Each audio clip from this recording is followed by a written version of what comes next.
2024 paper number 1 math गणिताचे examples बघूया आपण. तर एका कोणाचा पूरक कोन आणि कोटिकोण यांच्या मापाची बेरीज 200 अंश आहे, तर त्या कोणाचे माप विचारलेले आहे. समजा आपण काय करूया, त्या कोणाचे माप x समजूया.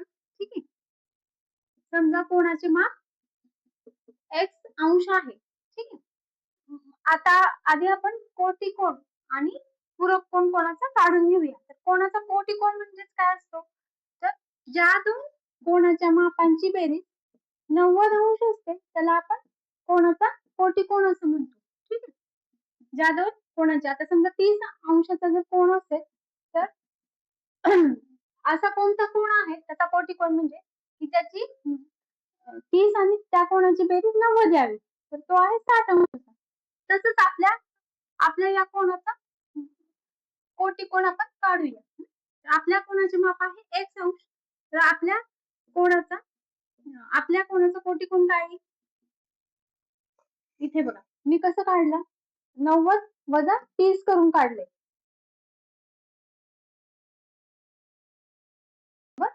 60 अंश. तसंच ना इथं पण करायचं, 90 वजा x म्हणजे कोणाचा कोटिकोण झाला.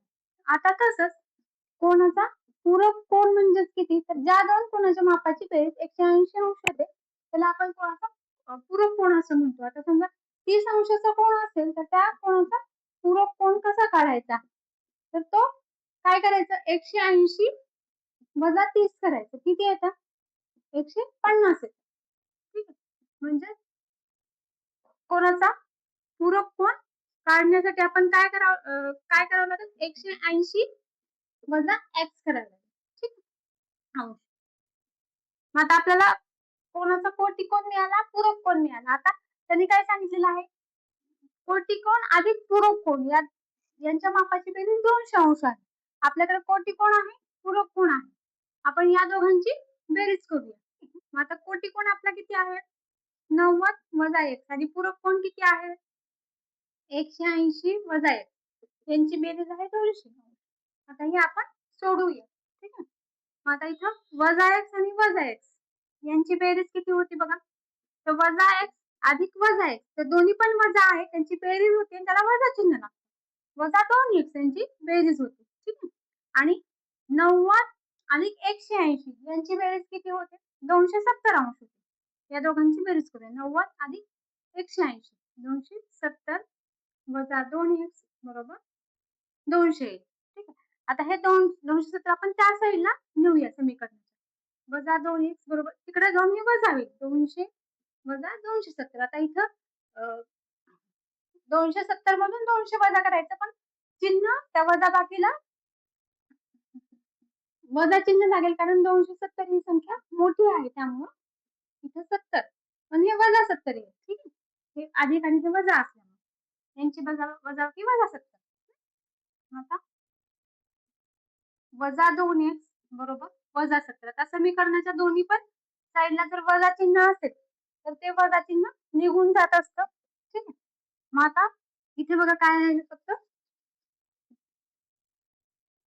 वजा 2x बरोबर वजा 70, हे वजा चिन्ह निघून जातं, 2x बरोबर 70 राहील. आणि आता हे इथं 2 गुणिले आहे, या साईडला जाऊन ते मागे घेतो, 70/2 x बरोबर 35 येतं.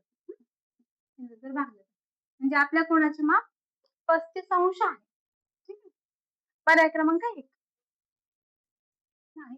ऑक्टोबर महिन्याची विद्यार्थ्यांची उपस्थिती ऑगस्ट महिन्याच्या उपस्थितीपेक्षा शेकडा कितीने जास्त आहे असं विचारलेलं आहे. आता हा आलेख काढून घेतलेला आहे. आता इथे बघा, इथं x अक्षावर महिने दिलेले आहेत आणि y ऍक्सिस वर त्यांची शेकडा उपस्थिती दिलेली आहे आपल्याला. मग आता प्रमाण कसं दिलेलं आहे, y अक्षावर 1 सेंटीमीटर बरोबर 5 हे प्रमाण दिलेलं आहे. ठीक आहे. आता याच्यावरून आपल्याला ऑगस्ट महिन्याची शेकडा उपस्थिती आता मी इथं बरोबर मार्क केलेला आहे. ऑगस्ट महिन्याची जी उपस्थिती आहे ती 80 आहे. ठीक आहे. ऑगस्ट महिन्याची उपस्थिती 80 आहे. आणि पुढची कोणती विचारलेली आहे, ऑक्टोबर महिन्याची किती आहे, ऑक्टोबर महिन्याची आहे 90.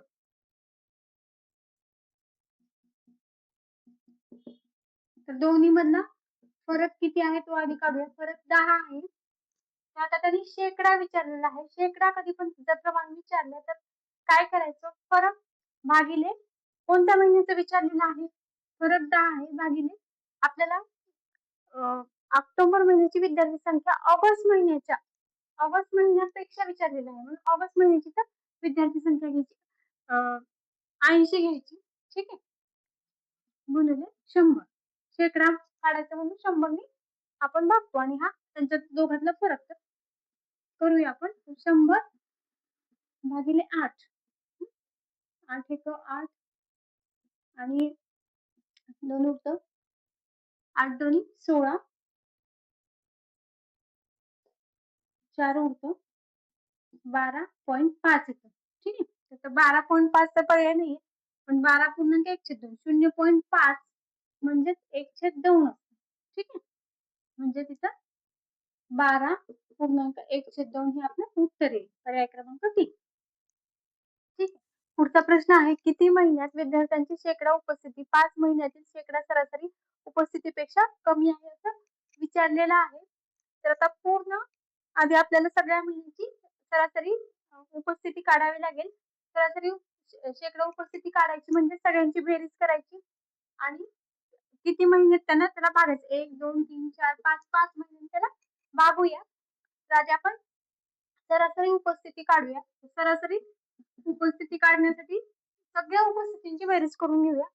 पहिले आहे 60, नंतर आहे 75, नंतर आहे 80, नंतर आहे 65 आणि 90. यांची बेरीज करूया. 10 1 9 1 10, 16 16 16 आणि 8 किती येतं, 24 येतं. 24 आणि 7 31 येईल. ठीक आहे, आणि 31 आणि 6 37 येईल. 370 एवढी यांची बेरीज येईल. आता त्याला सरासरी काढताना आपण काय करतो, एकूण भागिले किती महिन्यांचे आहे, 1 2 3 4 5 5 ने भागतो. 370 भागिले 5 करूया. ठीक, 370 भागिले 5, 5 7 35, 2 हे 0 घेतलं, 5 चोक 20, 74 आलेली आहे आपली शेकडा सरासरी उपस्थिती आपली 74 आलेली आहे. आता ह्या 74 पेक्षा कमी असणारी उपस्थिती कोणत्या कोणत्या महिन्याची आहे बघा. तर 74 पेक्षा कमी आहे जून जून महिन्याची एक आहे. परत 74 पेक्षा कमी इथं 75 आहे, ही 80 आहे आणि सप्टेंबर महिन्याची एक आहे. असे 2 महिने आपल्याला सापडतील, बाकीच्यांची 74च्या वर आहे. जुलैची काठावर आहे 75. 2 महिन्यांची उपस्थिती सरासरी उपस्थितीपेक्षा कमी आहे असं त्याचं उत्तर आहे.